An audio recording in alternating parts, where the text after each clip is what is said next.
పద్మవ్యూహం అంటే తెలుసు కదా, తప్పించుకోను సందు లేకుండా రౌండ్ అప్ చేసుడు. ఇప్పుడు పాకిస్తాన్ సుత గట్లనే ఇరికిచ్చే పనులున్నది మన ఇండియా. మన జాగలకొచ్చి మనోళ్ళను 26 మందిని చంపితే ఊకుంటామా? మళ్ళా గా బడవేగాళ్లకు పక్క దేశంలో ఫుల్ సపోర్టు. ఉగ్రవాదులకు మేమే ట్రైనింగ్ ఇచ్చినాం, పైసా సాయం చేసినాం అని అక్కడి లీడర్లే చెప్పబట్టిరి. ఏండ్ల కమానం ఇదే రపరపుంటే ఎట్లా మరిది? ఏదోటి చేయాలి కదా.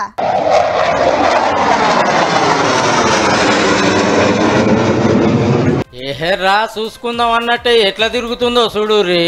అదిగిన పాకిస్తాన్ కు 1000 కిలోమీటర్ల దూరంలో ఉత్తరప్రదేశ్ రాష్ట్రంలో కొత్త గట్టిన గంగా ఎక్స్ప్రెస్ హైవే మీదకెళ్లి ఫైటర్ జెట్లు గిట్ల విన్యాసాలు చేస్తున్నాయి. ఈడ రాత్రిపూట సుధా గాలి మోటార్లు దింపే సౌలత్ ఉందట. ఏడేం జరుగుతుందో తెలుసుకుంటానికి 250 సీక్రెట్ కెమెరాలు పెట్టిర్రు. ఇక ఇండియా బార్డర్లు ఉన్న ఊర్లు ఖాళీ చేపిస్తాన్రు.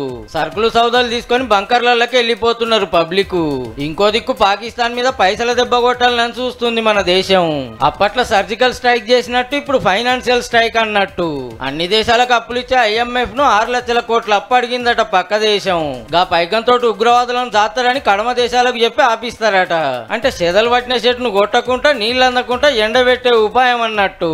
ఇక అటు టెర్రరిస్ట్ అటాక్ మీద NIA ఎంక్వైరీ నడుస్తుంది.